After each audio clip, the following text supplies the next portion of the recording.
welcome to HBS. I'm Tony. So now, let's look at those memorable highlights of last week. Had a field trip go to Qinglong Lake at last week. Last week, we went to Qinglong Lake. That was the first time we had a trip in school. We were happy. In Qinglong Lake, we had a race about directional run. It made us tired, but we were happy and exciting. By the way, we know how to build a tent. This was a helpful trip. Tony from Year 8 Class 4 gave us a memorable TED show about American presidents. On Thursday, Tony from Year 8 Class 4 gave a presentation about American president. First, he talked about how did people become president, or the presidential election. Second, he listed some famous presidents in America, like George Washington, Franklin Roosevelt, and Abraham Lincoln. Third, he told us the powers of a president in the United States. The president should ensure the country's law is executed correctly and accurately. His voice was full of confidence, and the content of his presentation was suitable for us because we need to know the cultures of the United States when we are there next year. All of the Year 7 students had homework about making pumpkin lantern to celebrate Halloween. As the international department's Halloween celebration routine, everybody in Year 7 did their own pumpkin lantern and showed them in the classroom. Everybody did a different type of pumpkins. Somebody did happy faces and somebody did scary faces. Everybody enjoyed this experience and carved their own delicate lanterns. And the students lit up the lantern by a candle. And everybody enjoyed this period of time. So we should did a good job in this homework.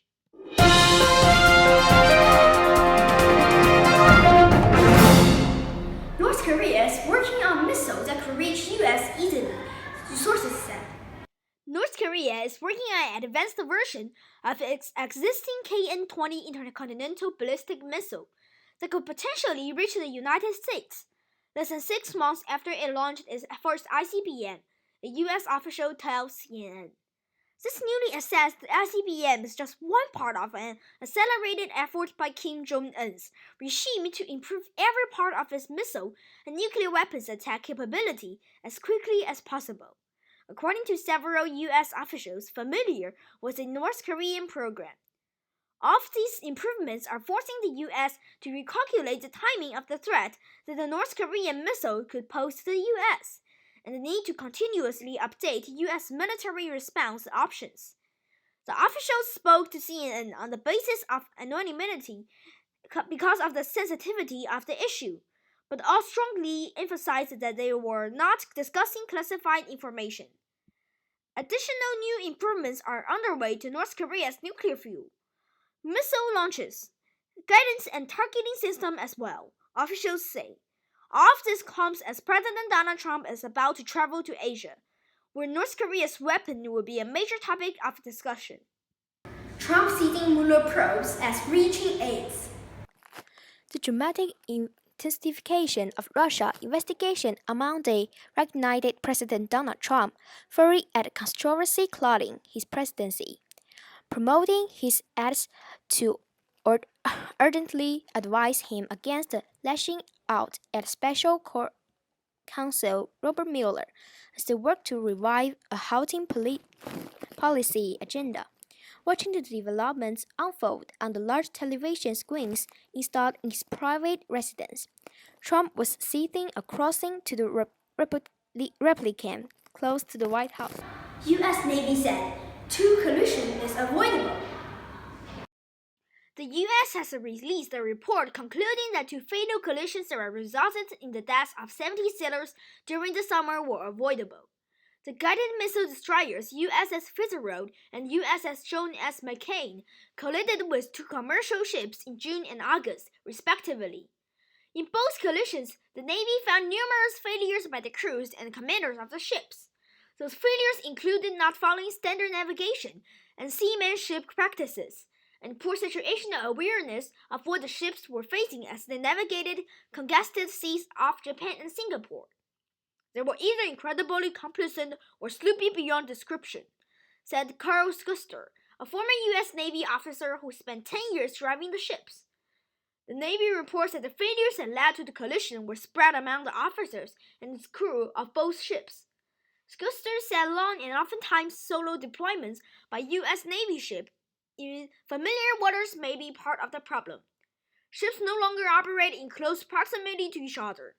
You lose the instincts and concern to ships passing close to you, he said, in the cases of the Fitzgerald and McCain.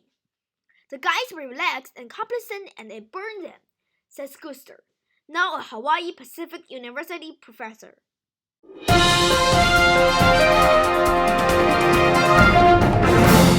Hello everyone, I'm Lena from Year A Class 4. Today we invite Tony to ask him 2 questions. Hi Tony. Hi, Lena. So can I ask you 2 questions? Yes, sure. So do you think you did a good job in this test? I think I did a pretty good job, and I'm really confident, and I speak really fluently. But I think I speak faster and faster. And if I have a chance to do it again, I will maybe slow it down. But basically, I think I did a pretty good job. Okay, next question. Why do you choose this topic? Oh, that is a pretty easy question, and actually why I chose a topic, and I think it is in that time my mood is ambiguous, and I don't think there are a lot of topics you can choose, but finally I chose this topic because I think if you go to America and the presidential election is basically a big part of America, so you need to know something about the American culture. So you have to know something about the American presidents that will help you in the future curriculum. Thank you, Tony.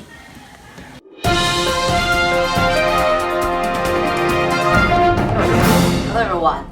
Today, we invite Mr. Sedikov to solve some difficulties in science for us. Hello, Mr. Sedikov. Hello, Mr. Kevin. How are you doing today? I'm fine. That's great. And what about you? I'm fine too, thank you. Okay. Now, the first question is, could you tell me what is thermal energy? That's a very good question. Well, thermal energy has a very simple definition. In fact, it's just energy due to temperature. But to understand what temperature is, we need to think about the structure of different solids, liquids, and gases. All of them are made of particles, that is, small atoms, ion, or molecules. And those particles are constantly moving. If it's a gas phase, like the air around you, they're moving all the time at a very high speed. If it's a solid, like the floor, like the concrete, then the particles are not moving, they're just vibrating around the same positions, but there is some motion. And temperature is directly proportional to the average kinetic energy of every moving particle of a solid or a volume of gas, etc. Okay?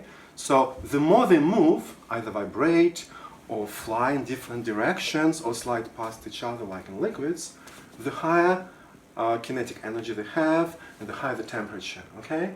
So thermal energy is energy due to motion, is energy due to temperature. And temperature is the measure of the average kinetic energy of the particles of which any body is made of. Does my answer make sense? Okay. That's a great answer. Actually, there's another 2 questions. 2 more questions. That's Yes. fabulous. Okay, the second question is, what is the differences between substitutional alloys and interstitial alloys? Wow, that's a very interesting question. But before I answer the question, I want to thank you for learning such difficult terms as substitutional alloys and interstitial alloys. When you talk about interstitial alloys or substitutional alloys, you have to think about the crystal structure of any metal solid. Okay? In any solid, and especially metal solid, metal atoms or metal cations are regularly arranged. Okay? They are from the same distance apart from each other. And between those atoms of metals, there are some small gaps. Okay?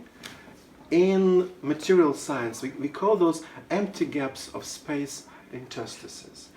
And if you put some other smaller element atoms of some other smaller element in between metal cations, in those gaps, which are called interstices, you will get an interstitial alloy.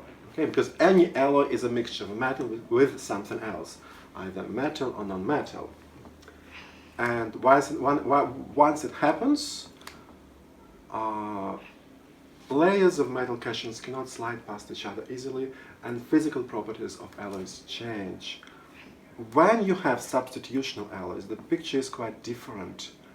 If you mix your metal with atoms of other elements which are much bigger and cannot fit into those small gaps in between the atoms, they will take the space of your original atom. Let's say you have two metal cations in your metal solid, and you take one of them out and put a different atom instead, a bigger one, right?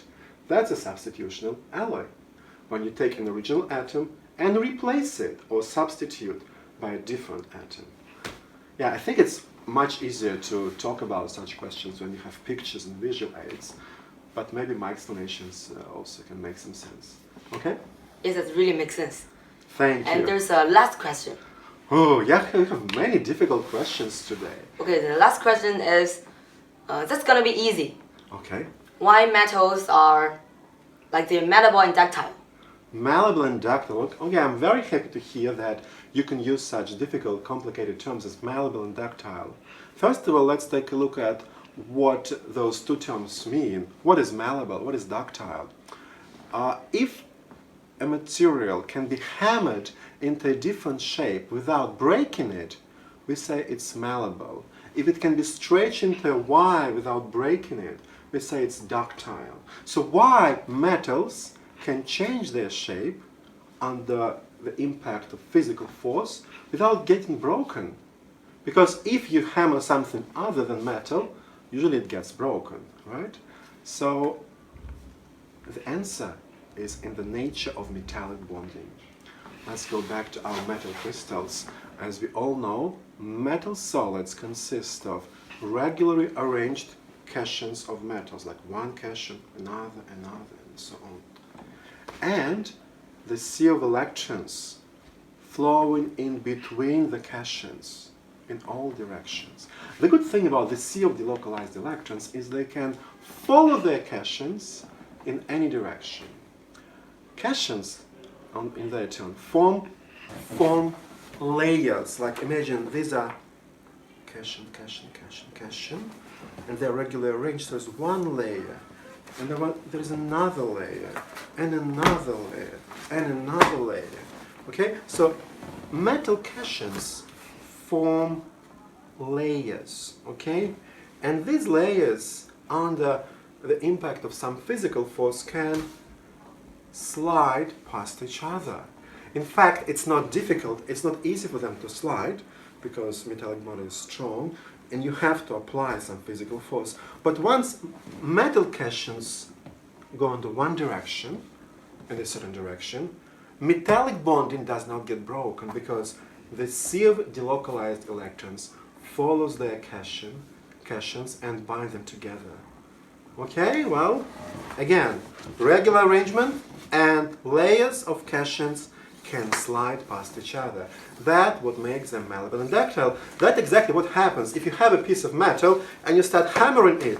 What happens is that, I shouldn't be so cruel to my science books, layers of metal cations slide past each other. Have I answered your question? Yes. Well, thank you very much. It was my great pleasure to answer my favorite questions. Thank you, Mr. Sedikov. Thank you, Kevin.